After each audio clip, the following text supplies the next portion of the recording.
જય માતાજી, જય ગિરનારી। મારા નવા બ્લોગમાં ફરીથી તમારું સ્વાગત છે ને હું છું વર્ષા તમારી સાથે।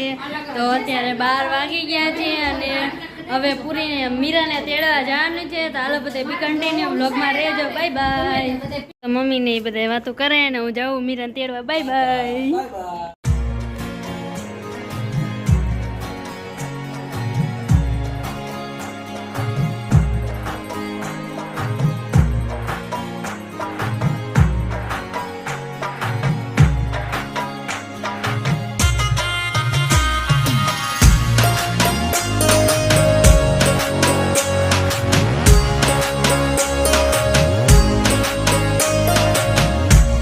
छुट्टी गए घर जाने का मीरा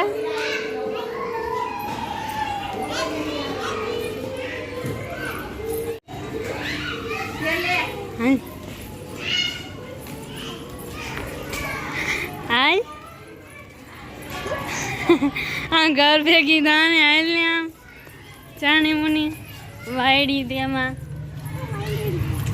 तो हेलो घरे पहुंची गया छे। पूजा दीदी ये काम करे है। नव टेबल के आवन है। नव टेबल के रे आवसे मम्मी एक घर आवसे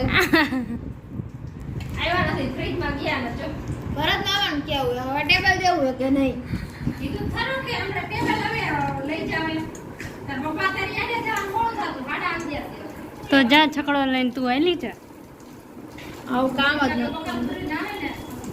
હાલો વાગી ગયો છે અને જો હવે બપોરા કરવાનો ટાઈમ થઈ ગયો છે અને બધાય બપોરા કરવા બેસી ગયા છે। તો હાલો હવે હું બપોરા કરવા બેસી જાઉં।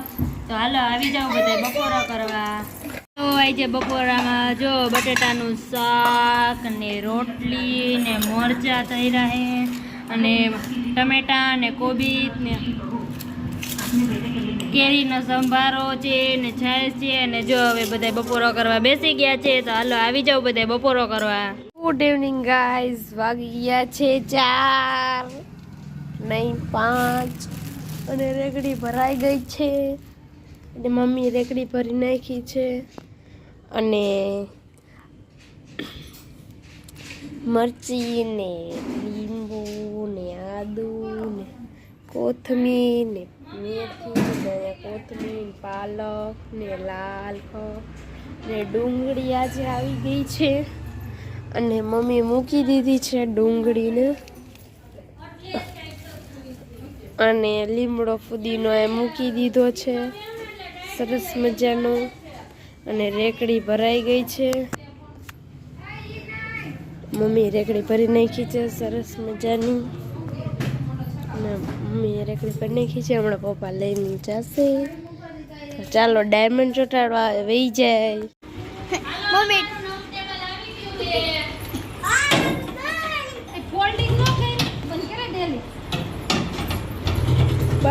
તો ગાઈસ તો જોઈ લ્યો અમારા ડાયમંડના કામ માટે જો નવું ટેબલ બનાવડાવ્યું હતું પણ જો સારું જ ન બનાવી દીધું। અમે કેટલું હજી આનથી ને ઊંચું કીધું હતું કે અમે ખુરશી ઉપર બેસીને અમે એમાં કામ કરી શકીએ ને એટલું ઊંચું કીધું હતું। આમાં તો જો હવે છે ને ટેબલ જ આખું બગાડી નાખ્યું છે। હાવ આવડુંકનું નાનકું કેમ કામ કરો ને ખબર જ ન પડે અને હવે જો ગમે એવું ટેબલ બન્યું એ હવે કંઈક કરશું તો ખરા ને। જો આપણે ડાયમંડનો એ બધું મૂક્યો સામાન ને અહીંયા હવે જોઈએ હવે શું કરશી ડાયમંડ ટેબલનું તો જોઈએ હવે હું કરી। અને અત્યારે તો જો રસોઈ બનાવવાનો ટાઈમ થઈ ગયા છે તો અમે હું ને પૂજા દીદી અમે રસોઈ બનાવવા આવી ગયા છીએ। તો રીંગણાનું શાક બનાવે છે અને આમાં બટેટા બાફવા મૂક્યા છે ને આજે તો બનાવવાના છે કટલેસ। આજે બહુ મન થયું હતું કટલેસ ખાવાનું તો પૂજા દીદીને કીધું કે હાલો આજે આપણે કટલેસ બનાવીએ। તો પૂજા દીદી કે હાલો આજે આપણે કટલેસ બનાવી જ નાખીએ। તો આજે કટલેસ બનાવવાના છે ને પૂજા દીદી અહીંયા બનાવે છે રીંગણાનું શાક। તો જો તેલ ને એવું બધું નાખી તેલનો શેળવા મૂકી દીધું છે ને હળદર ને મીઠું ને એવું બધું નાખી દીધું છે ને હવે નાખવાનું છે મરચું અને બટેટા બફાઈ જાય એટલે આપણે બનાવવાના છે કટલેસ। હાલો તો કટલેસ બનાવવાના છે એટલે પૂજા દીદી જો બ્રેડ ને ક્રશ કરે છે મિક્સચરમાં એ એટલા બધા નો નથી।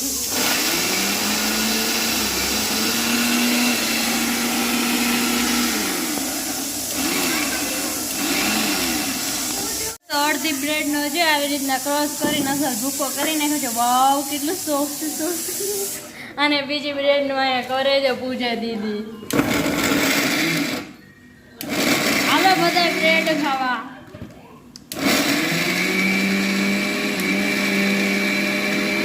તો ગાઈસ તો શાક રેડી થઈ ગયું છે રીંગણનું. અને હવે આપણે બટેટાને ચેક કરી લેવી. હાય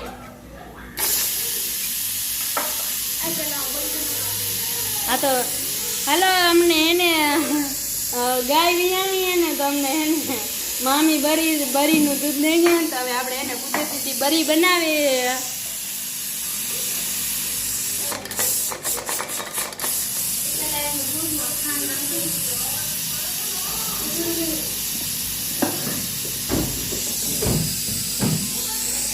બરીનું દૂધ છે ને ડીશમાં નાખી દીધું છે અને અહીંયા શું કહેવાય ઢોકળિયું મૂકી દીધું છે અને એમાં મૂકી દેવાનું છે થોડીક વાર.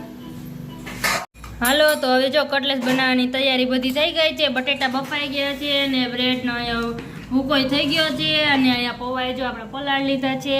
અને જો હવે હળદર નાખવાની છે બટેટામાં, થોડો ગરમ મસાલો સ્વાદ અનુસાર અને થોડુંક ધાણા જીરું, થોડુંક મરચું અને થોડુંક નાખવાનું છે મીઠું.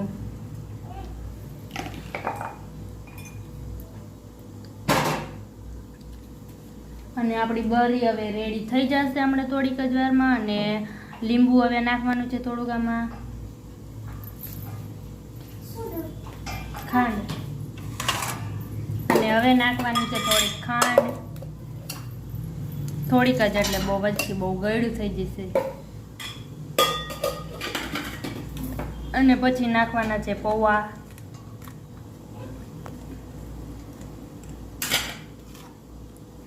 અને પછી નાખવાનો છે થોડોક બ્રેડનો ભૂકો.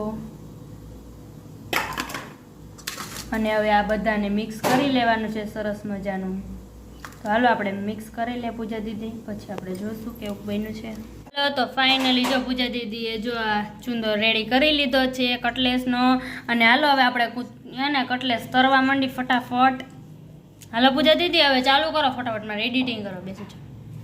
ગાઈસ તો જોઈ લે બરી પણ રેડી થઈ ગઈ છે. કયા ટકનું દૂધ છે શી ખબર, એટલે બટકા પડ્યા નહીં કઈ. બીજા ટકનું હોય એટલે જ બટકાનું. હા બીજા ટકનું ગાયના દૂધનું હે ને નો બને. શું બટકા બને પેલા ટકની નહીં હોય. બીજા ટકની છે. હા બીજા ટકની છે. ઘડીક ફ્રીજમાં મૂકી. હાલો તો હવે મમ્મી પણ આવી ગયા છે. અને હવે જો કટલેસ બનાવવાનું બધું કરે. અને જો આ ઘઉંનું પાણી કરાવ્યું છે, ઘઉંના લોટનું પાણી બનાવ્યું છે. અને પૂજા દીદી કટલેસ બનાવે છે. અને આ બ્રેડના ભૂકામાં જો પછી આવી રીતે કરવાનું હોય છે. અને હવે જો પૂજા દીદી તરવાનું ચાલુ કરી દે થોડીક જ વારમાં. તો મમ્મી જો આવી રીતે કટલેસ બનાવે ને પૂજા દીદી આમાં રહે ને રબડામાં બોરીને પછી જો આવી રીતના કરે છે. તો ફાઇનલી જો કટલેસ બની ગયા છે. અને હવે પૂજા દીદી એને તરવાનું ચાલુ પણ કરી દીધું છે.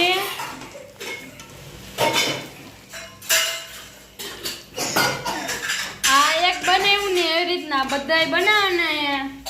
તો હાલો હવે પૂજા દીદી બનાવશે અને બની જાય ને પછી આપણે વારું કરવા આવશું. તો અત્યારે તો ફિલહાલ હું જાઉં છું એડિટિંગ કરવા, પછી આપણે મિની બ્લોગ અપલોડ કરી દઈશું. અને હાલો હવે વારું કરવા બેસી ગયા છીએ. અને મામાને આવ્યા છે નાના ને. ના હું નહીં આવ્યું, ના ના હું આવીને આવ્યું ના. હાલો તો બધાએ વારું પાણી કરી લીધા છે. અને જો હવે બધા સુઈ જવાની તૈયારી કરે છે. તો હાલો હવે હું પણ સુઈ જાઉં ફટાફટ. અને હા એક વાત તો તમને બધાને કહેવાની ભૂલાઈ જ ગઈ. તો ગાઈઝ હવેથી છે ને વ્લોગ ડેલી નહીં આવે. એક દિવસ આવશે એક દિવસ નહીં આવે, એટલે એક કાતરા વ્લોગ આવશે. કેમ કે મિની વ્લોગમાં એટલું એડિટિંગ વધી જાય છે ને કે મારાથી બધું ભેગું નથી થતું. એટલે છે ને એક કાતરા વ્લોગ આવશે. જેમ કે આજે મૂકું છું તો કાલ નહીં આવે, પરમદી આવશે. એવી રીતના વ્લોગ આવશે. સવારે આપણે વ્લોગ મૂકી છે એટલે ત્યારે જ આવી જઈશે. એટલે પણ તોય એક કાતરા આવશે. કેમ કે મિની વ્લોગમાં એટલું એડિટિંગ વધી જઈએ ને કે હે ને એડિટિંગમાં મારે પહોંચતું નથી, એટલે વ્લોગ એકત્ર આવશે. અને મિની વ્લોગ તો આપણે ડેઈલી ઇન્સ્ટાગ્રામમાં મારે આઈડી છે વર્ષા રોજેસરા એન્ડ ફેમિલી વ્લોગ, એમાં પણ એ જ આઈડી છે. તો મિની વ્લોગ તો ડેઈલી આવી જ જાય છે ઇન્સ્ટાગ્રામમાં, પણ વ્લોગ છે ને એકત્ર આવશે કેમ કે એડિટિંગમાં મારે પહોંચાતું નથી. એટલે તમે બધાએ હવે મિની વ્લોગ જોઈજો ને વ્લોગ જોઈજો. તો હાલો હવે અહીંયા જ વિડીયોનો એન્ડ થાય છે. જો તમને વિડીયો ગમ્યો હોય તો વિડીયોને લાઈક કરજો, શેર કરજો અને સબસ્ક્રાઈબ કરજો. અને વિડીયો કેવો લાગે કમેન્ટમાં જરૂર કહેજો. કાલે આપણે મળશું એક નવા વ્લોગ સાથે. તે સુધી બધાને બાય બાય.